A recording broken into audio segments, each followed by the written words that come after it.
நீங்க என்ன பண்றது நீங்க கேட்கறீங்களா?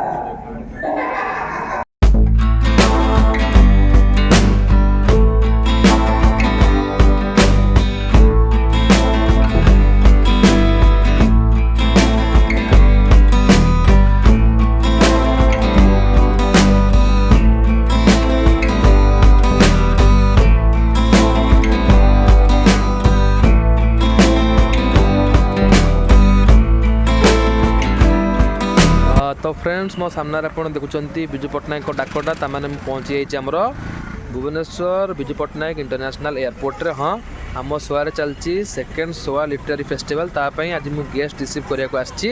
चलतु जा गेस्ट को रिसीव करके नहीं मेफेयर होटेल छाड़ी आसवा। मुझे पहुँची जाइए फाइनाल एयरपोर्ट रे। यहाँ से डाकटा जी कि आम ओडियार वीरत्व गाथा विजु पट्टनायक वीरत्व गाथा से इंडोनेशिया वार कथा मन पकई दिए। चलते देवी जीवा एयरपोर्ट लबी की विजु पट्टनायक अंतर्जातीय विमान बंदर करवा गेस्ट को रिसीव।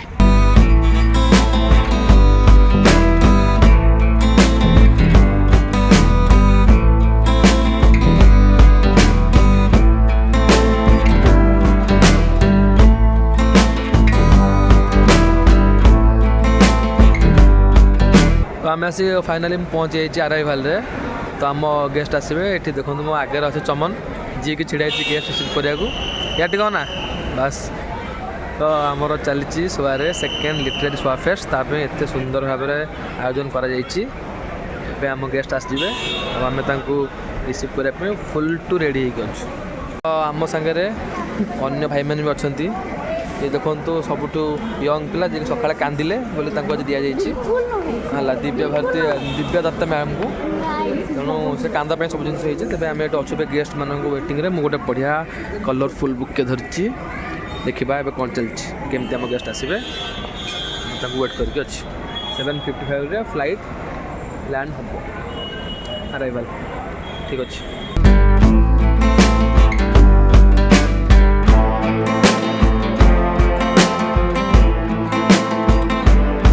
आगू नहीं चलो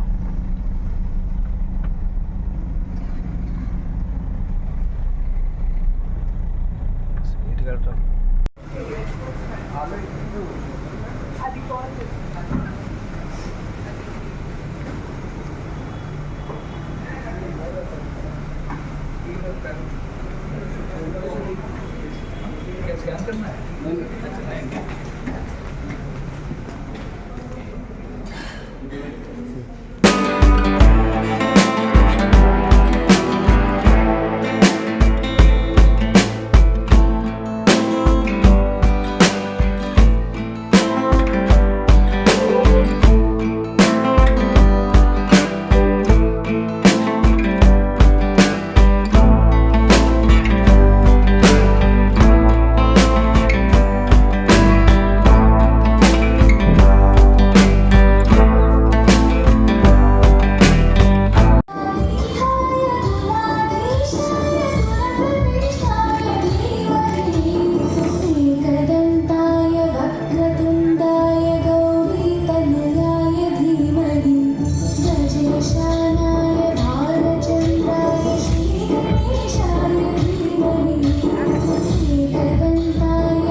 To this serene function, all my colleagues have been trying hard. It's something for consumption, but which defines cultures and civilizations in its own terms.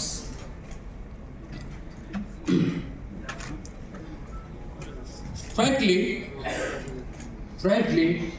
everybody knows, whether it all may not even consciously or unconsciously. Can we keep having a round of applause for my ladies and gentlemen? As a big step, please.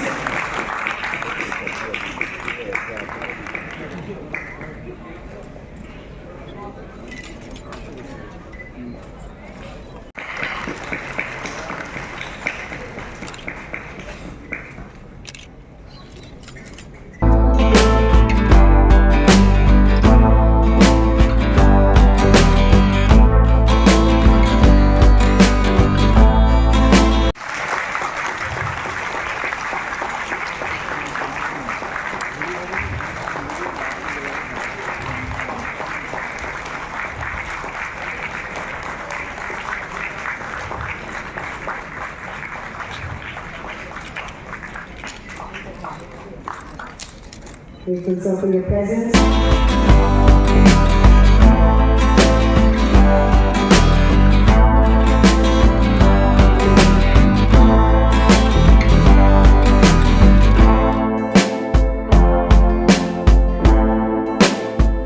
Extending the standing ovation with a big round of applause on behalf of students of Asian Democratic University to the eminent guests on the dais and off the dais. Thank you.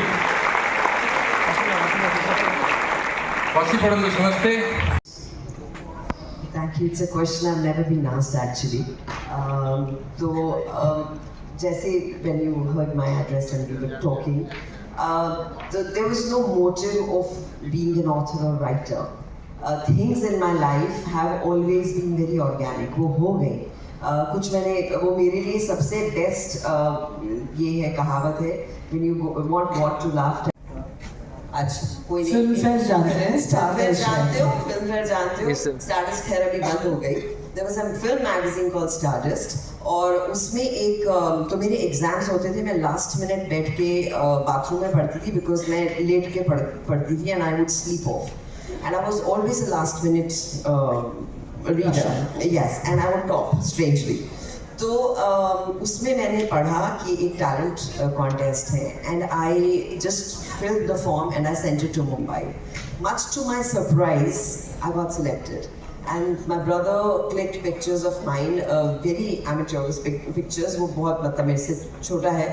तो दो बच्चे जैसे कुछ कर लेते हैं कि चलो कर लो, वो कर लिया. And I was not expecting that I would be selected, but I got selected. And that was the moment when I had to tell my mother कि mummy, I have been selected to go to Mumbai. Ma'am, my question is, while entering your acting career, what was the biggest fear of yours? First of all, thank you. What's your name? Ashutosh. Ashutosh. Thank you very much for the compliment. And मुझे भी आपसे real में पहली बार मिलके बहुत अच्छा लगा. दूसरी बात, सबसे बड़ा फियर वही होता है सबका, रिजेक्ट ना हो जाए कहीं पर. मैं आपको अपनी किताब की बात बताती हूँ.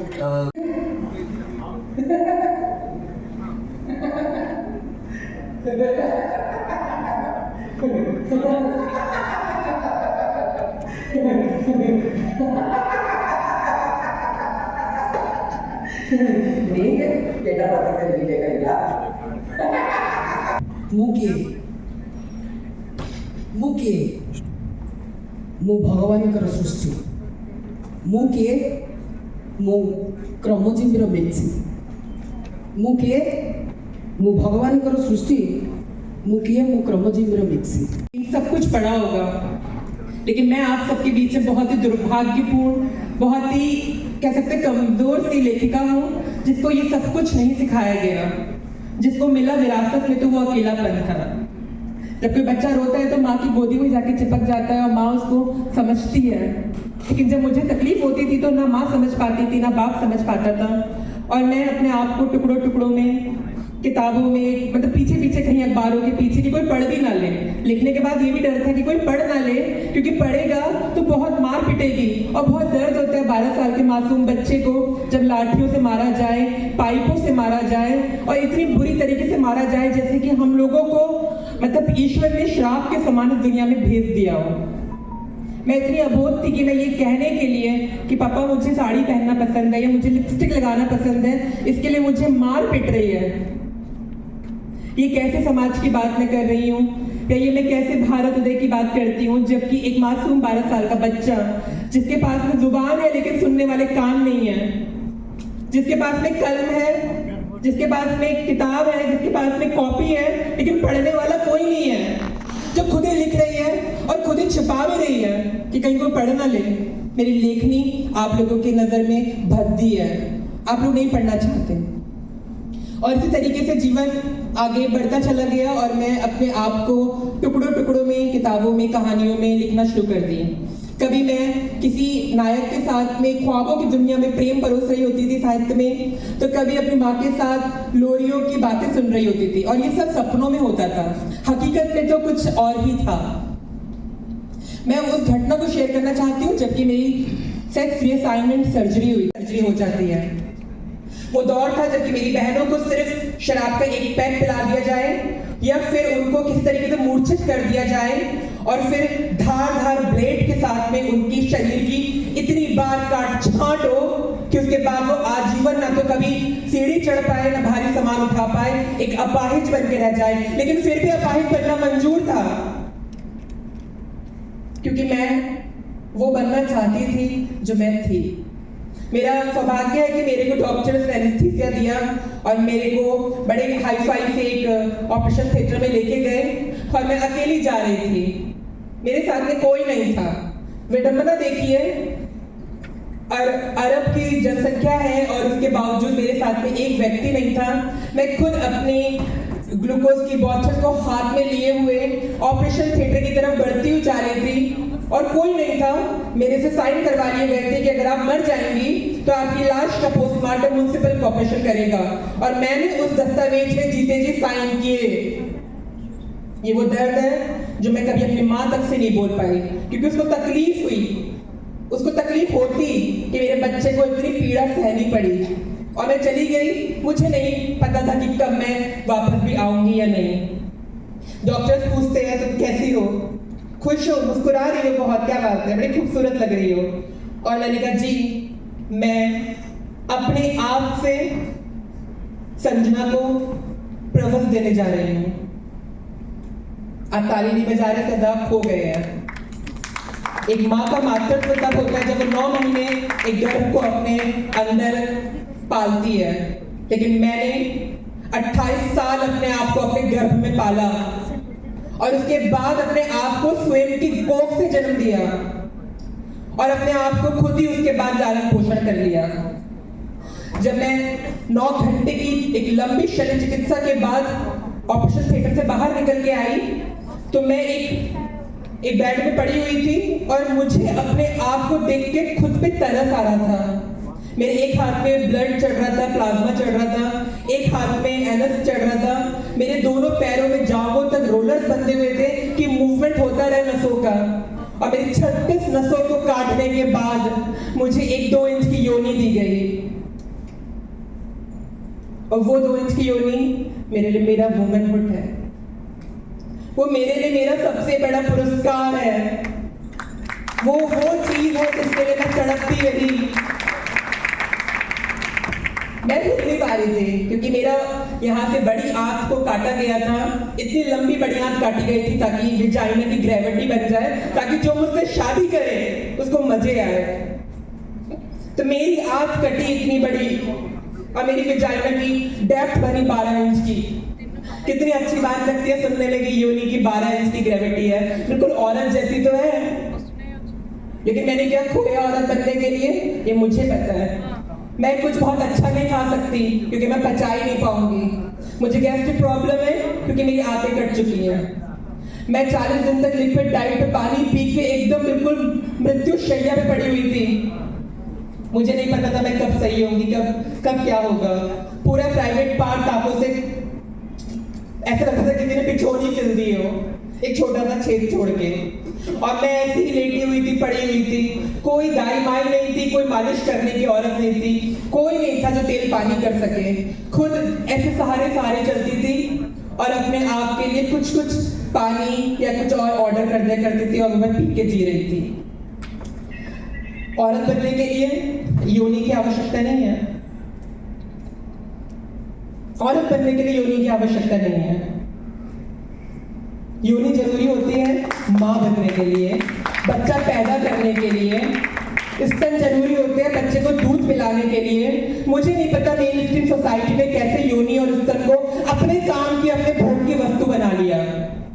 धिक्कार है मुझे ऐसे समाज के ऊपर जो एक योनि के साथ में भोग का अनुभव करता है।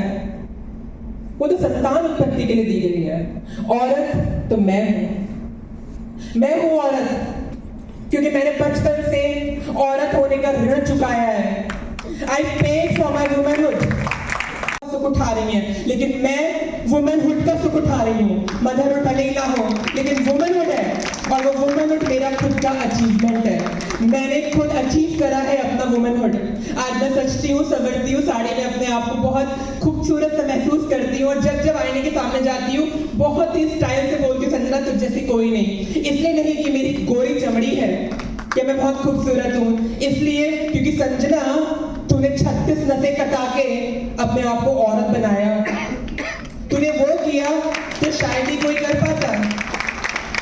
ये वो कहानी है जो मैं आज तक अपनी माँ को नहीं बता पाई, क्योंकि मेरी माँ को जब उनको मालूम चला कि मेरी सर्जरी हो गई है तो उन्होंने कुछ दिनों के बाद फ़ोन कर लिया कि चलो औलाद ही तो है, फ़ोन कर लेती हूँ। वीडियो कॉल आया और मैंने माँ को देख के मैं रोने लग गई, क्योंकि वो मेरी माँ है।